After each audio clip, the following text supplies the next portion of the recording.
Les amis internautes, comment nous y? Je dis, on a continué avec série de formations qu'on a habitué à sur circulation routière. Le module nous parle aujourd'hui, c'est sur signalisation routière.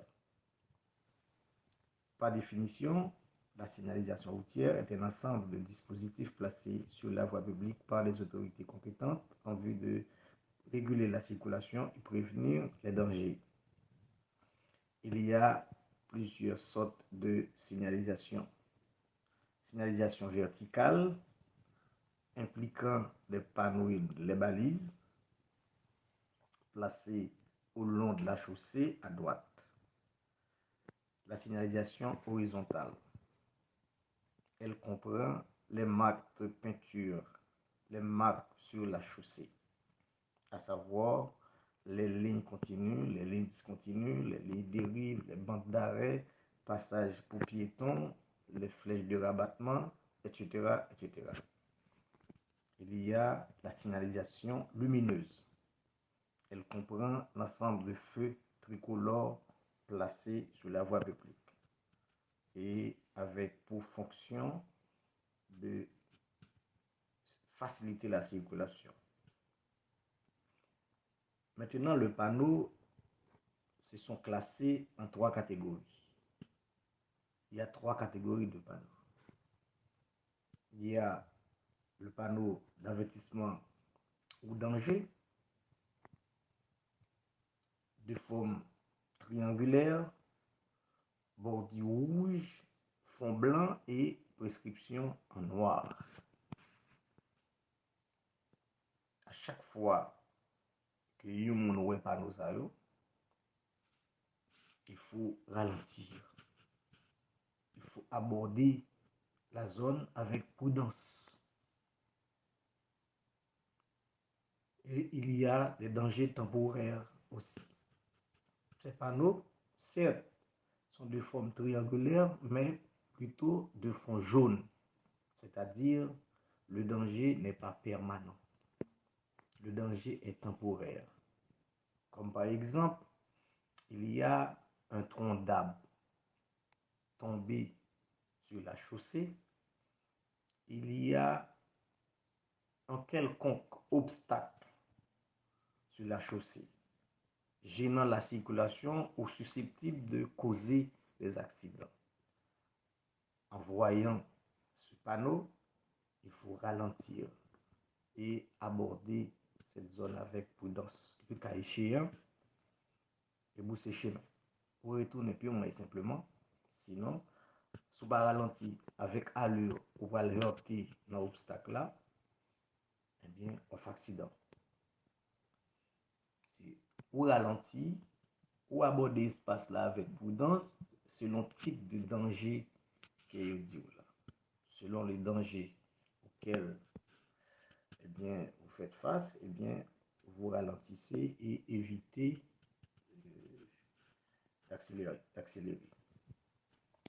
Et il y a la deuxième catégorie, qui est la prescription absolue. Panneau de prescription absolue, il y a des formes circulaires. Il y a deux types là-dedans. Il y a panneau d'interdiction et panneau d'obligation. Les panneaux d'interdiction sont de forme circulaire, bordure rouge, fond blanc, et la prescription est en noir. Dans certains cas, il y a une barre noire ou rouge placée pour interdire de passer ou de faire quelque chose. Voilà. Il y a les panneaux d'obligation eux-mêmes qui généralement c'est forme circulaire, forme ronde, fond bleu.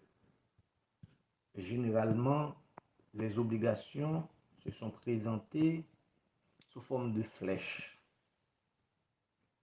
sont présentés sous forme de flèche, généralement.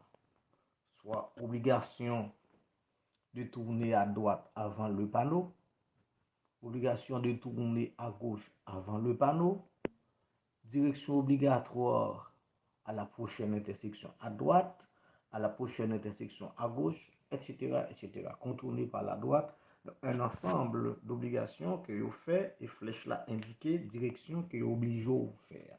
Il y a des panneaux de la troisième catégorie d'information et d'indication. Ils ont des formes rectangulaires ou carrées. Ce ne sont pas des panneaux à caractère coercitif. Ce ne sont pas des panneaux sous pas respectés, il y a sanctionné. Parce que c'est les conseils qui sont c'est localisé, sont informations, et ça fait les panneaux d'information et d'indication.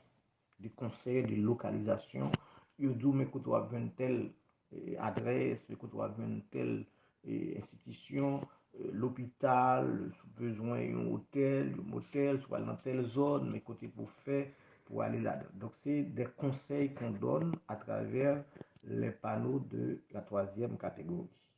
Et pas oublier formes, nous disons les ronds, les carrés ou les rectangulaires. Donc, voilà. Normalement, en parlant de panneaux de signalisation verticale, c'est de ça qu'on parle.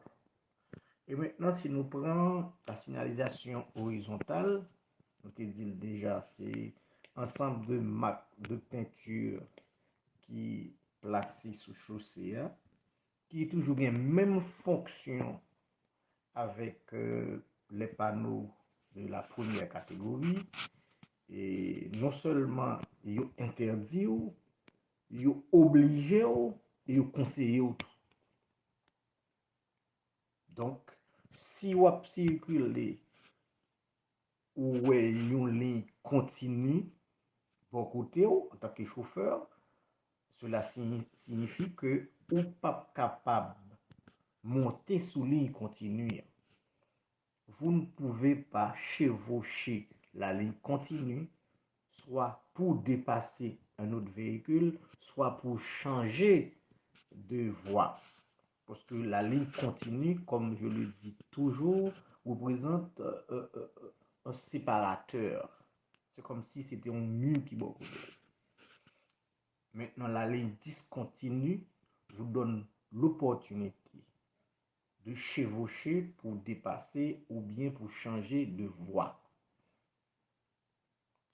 Là où à circuler ou dépasser une machine, lorsque vous êtes en train de dépasser un véhicule, eh bien, il y a certaines conditions qui s'avèrent nécessaires à remplir ou à respecter. À savoir, il faut regarder s'il n'y a pas d'abord un panneau d'interdiction de dépassement et une ligne continue interdisant le dépassement. Il faut éviter qu'il y ait une intersection tout près. Il faut éviter tout ça. Dans le chapitre, dans le module de dépassement, on verra tout ça. Nous parlerons tout ça dans le module de dépassement que nous devons faire. Pour nous dire, l'on dépasser. Dans la langue créole là, dans la langue maman nous, la langue vernaculaire nous dit doubler machine. Mais le dépassement, il y a un ensemble de conditions. Et il y a une condition, second ligne continue beaucoup tôt, ou pas qu'à dépasser. Si vous le rapprocher de ça, nous il y a une flèche de rabattement. Ok? À l'approche d'une flèche de rabattement, on ne peut pas dépasser. De même que à l'approche d'une ligne dissuasive, ligne dissuasive, là, c'est une ligne côté commencer à dépasser, mais son ligne discontinue.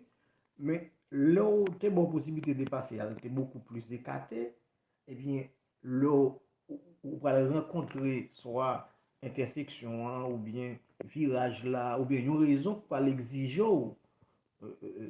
pas dépasser. Et à ce moment-là, à l'approche de cette ligne dite dissuasive, eh bien, on est obligé de rabattre à la droite parce qu'on ne peut pas continuer avec allure dans le dépassement. Donc, c'est un ensemble de conditions qui doivent réunir les web dépassés, surtout lorsque la voie publique, avec une ligne continue, selon ligne où le là soit continue ou continue. Comme la ligne continue empêche de chevaucher pour dépasser, la ligne discontinue donne la possibilité de dépasser, moyennant que vous respectiez, n'est-ce pas, la ligne dissuasive, les flèches de rabattement, etc., qui annonçaient ou pas continuer avec même vitesse, avec la vitesse à laquelle on roule, il faut ralentir et rabattre par la droite. Voilà qui sa signalisation horizontale. Là, il y a les lignes dérives qui séparent la chaussée et le caniveau. Donc, lorsqu'on aura présenté une module sur la caractéristique d'une route, à ce moment-là, on fera la nomenclature, nous mettons toute partie route, nous voyons qui ça, chaussée, caniveau, trottoir, tout ça. Voilà. D'accord? Donc, nous parler de signalisation verticale là, et horizontale là, pardon, il gagne ce qu'on appelle ligne mixte, ouais, ou bien ligne accolée, ligne mixte. Ligne mixte là, on trouve dans une situation où il y a une ligne discontinue et une ligne continue. Donc, chacune d'elles donne un ordre, donne une possibilité ou une interdiction, une obligation ou une interdiction. Eh bien, le véhicule se trouvant à côté de la ligne continue ne peut pas chevaucher, alors que celui qui se trouve à l'approche, à côté de la ligne discontinue, peut chevaucher pour dépasser. Donc, ça veut dire si côté maintenant, les maps circulent sur là, c'est moins qu'une ligne continue, on ne peut pas dépasser. Mais l'autre machine qui a une ligne discontinue, bon côté là, là, on a parlé de ligne mixte, là, ok? Eh bien, il est capable de dépasser pour que les ligne discontinue, bon côté là. De même tout, nous qu'a dit, un chauffeur a crampon machine, il a pour obligation tout pour le garder à côté chaussée, à côté caniveau, donc un trottoir, pour voir est-ce qu'il n'y a pas une marque de peinture généralement en jaune, vous mettez, et qui j'en le présenter. Si nous avons peinture, ligne dérive là par exemple, les discontinue, les doit camper. Tandis que si la ligne dérive est continue, on ne peut pas arrêter dans cette zone. C'est comme si on avait un panneau arrêt stationnement interdit. Ah, voilà. La ligne discontinue, c'est comme si on avait un panneau arrêt permis et stationnement interdit. C'est comme un panneau de stationnement interdit, mais arrêt permis, parce que la ligne est discontinue. Mais lorsque la ligne est continue, c'est comme si on avait en face de soi un panneau arrêt stationnement interdit. Ligne continue, où vous mettez sous côté ou là, ça les lignes dérive là, eh bien, s'il continue, mes chers amis, pas camper bon côté. Pays où pays côté, on a fait respecter la loi, je me dit, mon aurait dit, bon, j'ai dit pour rabaisser Haïti, me dit, pays sérieux, non, il pas pays sérieux, c'est nous les citoyens qui doivent sérieux. Donc, côté autorité, va faire respecter la loi, eh bien, l'or campé, bon, les dérives continuent, eh bien, on prend contravention pour arrêt stationnement interdit. Bon, passage pour piétons, nous connaissons déjà, mon parent doit marcher l'autre côté qui est sur l'espace piéton, parce que passage pour piétons est considéré comme la continuité du trottoir sur la chaussée. Donc voilà, et c'est comme ça. Maintenant, nous allons parler de feu tricolore, qui c'est le troisième type de signalisation que nous gagnons. Eh bien, feu tricolore, ou bien sémaphore, eh bien, yo gagne trois types et trois couleurs. Verlan qui dit la voie est libre, la possibilité de passer. J'ai bien dit, la voie est libre avec la possibilité de passer. Ça veut dire, ou bien doit un feu vert devant ou pas qu'à aller. Il y a plusieurs raisons qui expliquent. Premièrement, si à l'extrémité de l'intersection, il y a un bouchon, ça veut dire machine est bloquée, il n'y a pas qu'à continuer. Ou même soit le fourré tête ou dans l'intersection, eh bien, on va venir camper dans mi-temps intersection et fait rouge là susceptible pour le prendre. Et là, ça, l'autre véhicule qui était campé, bas au passé, et yo même, yo t'a respecté le principe, là, yo vient bas ouvert, ou va le bloquer. Et c'est là, quel que soit forme non, policier, qui pour devoir, li présenter devant, li ramener à l'ordre. Et ça veut dire c'est une possibilité de passage, ce n'est pas un droit de passage, ce n'est pas une obligation de passer. Ou pas obligé de passer, parce qu'il fait à ouvert, alors que, mais la rue a bloqué. Ou du moins, il y a un monde qui a passé sous chaussée, pas oublier sur la voie publique. Monde qui plus, qui plus priorité, c'est monde qui est à pied. Donc, il va se sous vert, ou fait vert en face, et vous dites, bon, passez nous, et vous crasez le monde. Ça va dans beaucoup de difficultés. Donc, il faut qu'on mette ça dans la tête. Depuis que nous avons passé sur la voie publique, nous avons un petit grand monde, un handicapé. On est n'importe quel monde, même si le handicapé. Pour que nous avons temps sur la voie publique, eh bien, on a un feu vert, certes, mais on ne peut pas bondir sous lui pour ne pas faire accident. Gagner couleur jaune-orange, lui-même qui dit attention, attention, préparez-vous pour camper. Généralement, on voit, particulièrement en Haïti, pas seulement en Haïti, même aux États-Unis, on depuis ouais, fait jaune, et puis il va accélérer. Alors que le feu jaune indique attention. Le feu jaune dit attention, préparez-vous à vous arrêter.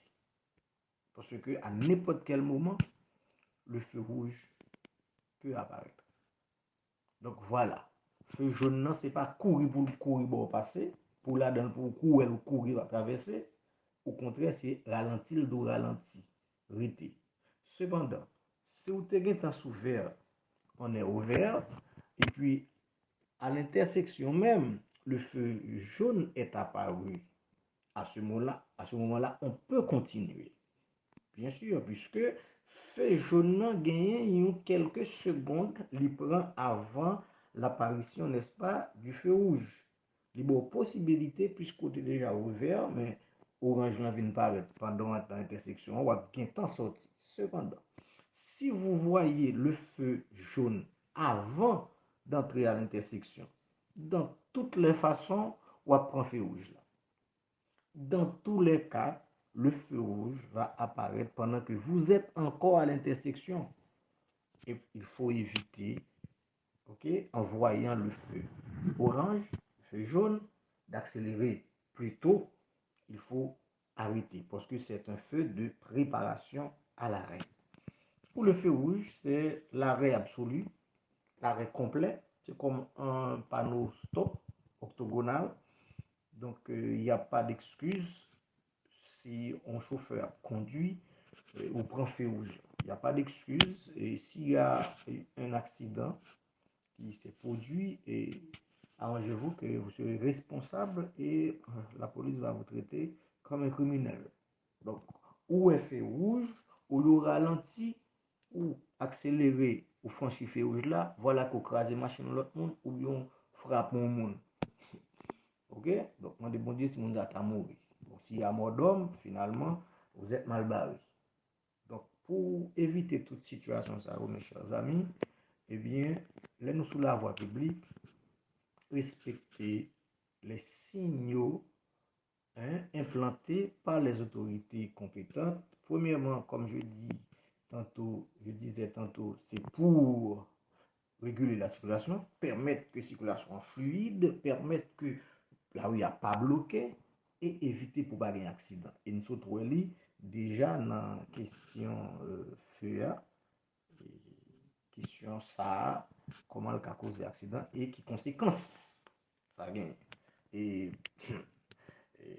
quel que soit les gens pour faire rouge là, il y a des côtés qui dotent des caméras dans quatre coins route là, il a fait photo, il a envoyé bah où pour le payer, même si vous pensez dans boîte aux lettres ou une belle enveloppe, vous pensez que c'est comme taxe ou vous pensez que c'est comme bureau et bah où, c'est comme vous pensez que c'est promotion au bon travail, et pourtant c'est payé ou va le payer pour contravention. Donc en gros, c'est ça, nous se trouvons module ça sous signalisation routière. Nous avons pour nous développer le plus dans le diapositive et nous promettons nous ça, mes chers amis internautes. Mais entre-temps, bonne explication et que nous avons suivi selon route nous conduit à quel type de signalisation nous est devant nous et comment on peut comporter nous. Et à la prochaine.